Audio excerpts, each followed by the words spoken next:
नाअहल शख्स ने मुल्क बर्बाद कर दिया। सरमायाकारी खत्म हो चुकी। 1 करोड़ नौकरियों का झांसा देने वालों ने 1 करोड़ 20 लाख नौकरियां छीन ली। नालायक हुकूमत ने हर मामले पर यू टर्न लिया। सीपैक के साथ भी बीआरटी वाला सलूक हो रहा है। साबिक वजीर आजम नवाज शरीफ का वीडियो लिंक पर अपोजिशन की एपीसी से खिताब। पूछा, क्या बनी गाला में जमीन की खरीद की मनी ट्रेल पर कोई जीआईटी बनेगी? नैब पर तनकीद बोले, नैब का इदारा बदबूदार हो चुका है। चेयरमैन नैब इंतकाम के एजेंडे पर अमल करते हैं। बहुत जल्द उनका यौम हिसाब आएगा।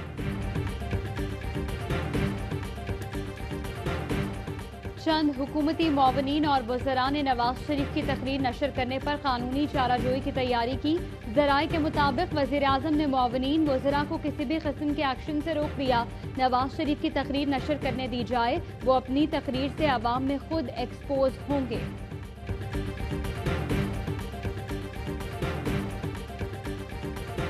जो सियासी दोने हैं, जिनको सियासत का पता नहीं, ये इस तकरीर के बाद और इस एपीसी के बाद पहला बंदा मैं ही जेल में हूँगा। मगर मौलाना साहब से रिक्वेस्ट है, कभी मुलाकात पे तो आइएगा। सिर्फ हुकूमत गिराने नहीं आए, इस हुकूमत को निकाल कर जमहूरियत बहाल करके रहेंगे। ना समझ सियासी बोनों को सियासत का पता नहीं। हालात से डरने की जरूरत नहीं। साबिक सदर आसिफ अली जरदारी का अपोजिशन की एपीसी से वीडियो लिंक पर खिताब। कहा, आज की तकरीर के बाद पहला बंदा मैं ही होऊंगा जो जेल में होऊंगा। मौलाना साहब मुझे जेल में मिलने तो आएंगे ना, इंतजार रहेगा। एपीसी में मरियम नवाज, शहबाज शरीफ और मौलाना फजल रहमान समेत अपोजिशन के दीगर रहनुमा भी शरीक।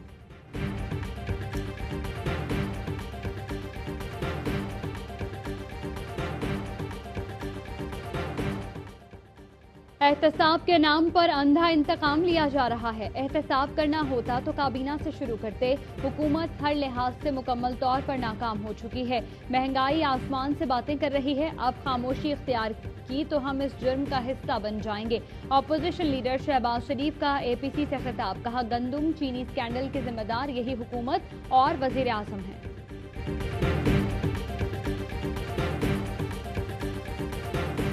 एपीसी का फोरम जो भी फैसला करेगा उस पर अमल करने के लिए तैयार है। अवाम को इस अजाब से आज़ादी दिलाकर रहेंगे।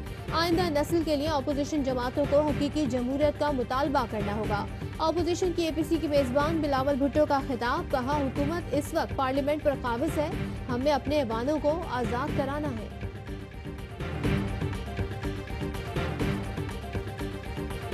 उन्होंने कहा, इस्लामाबाद में बैठे अली बाबा और 40 चोर भागने की कोशिश कर रहे हैं, लेकिन हम इन्हें भागने नहीं देंगे। सब बिलावल भुट्टो की बारगाह में हाजिर हैं। आज अपोजिशन की एपीसी करप्ट अशराफिया का गठजोड़ है। शहबाज गिल कहते हैं, शरीफ फैमिली बिलावल भुट्टो के पास हाजिर है।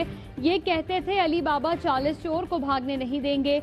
आज उसी अली बाबा 40 चोर के घर बैठे हैं। जरदारी फैमिली ने जाली अकाउंट्स पर 35 अरब की मनी लॉन्ड्रिंग की। मनी लॉन्ड्रिंग की वजह से ही ये फैटिफ कानून पास नहीं होने देना चाहते थे।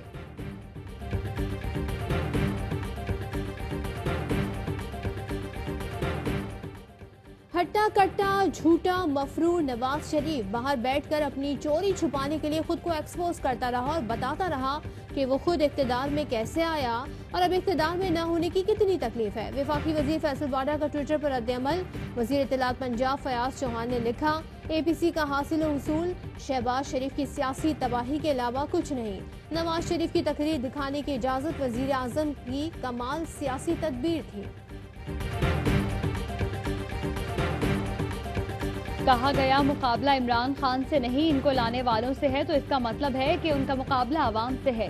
जो शख्स अदालत के सवालों का जवाब नहीं दे सकता वो सवाल पूछ रहा है। वफाकी वजीर अली जैदी का रद्द-ए-अमल। सेनेटर फैसल जावेद ने कहा, चार्टर ऑफ करप्शन के टोले ने कर्जा 6000 अरब तक पहुंचा दिया।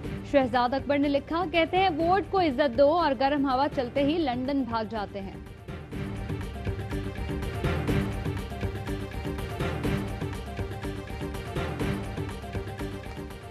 नवाज शरीफ कहते हैं 33 साल मुल्क में आमरीत रही। उन्होंने ये नहीं बताया कि 15 साल वो खुद इस सिस्टम का हिस्सा रहे। नवाज शरीफ ने खुद कठपुतली के तौर पर खिदमात सर अंजाम दी। वफाकी वजीर फवाद चौधरी कहते हैं, नवाज शरीफ की तकरीर का नुक्ता ये है, मैं हुकूमत में हूँ तो सब ठीक है, अगर फौज मुझे हुकूमत में लाने के लिए किरदार अदा नहीं करती तो वो नाकाबिले कबूल है।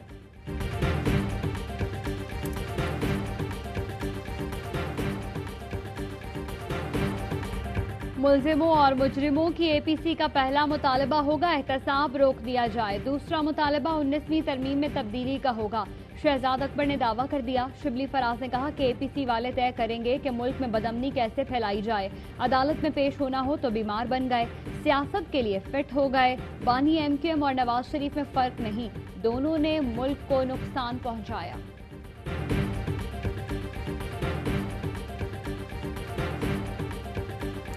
और एमकेएम पाकिस्तान का कराची के अवाम को हुकूक दिलाने के लिए 24 सितंबर को एहतजाजी रैली का ऐलान। कन्वीनर खालिद मकबूल सिद्दीकी कहते हैं मुल्क में जहां भी हक तलफी हो रही है वहां सूबे बनाए जाएं। 1100 अरब की खैरात शहर में लगाने और मसाइल के हल के लिए अवाम को सड़कों पर आना होगा। खालिद मकबूल का जमात इस्लामी के हुकूक कराची मार्च की हिमायत का भी ऐलान।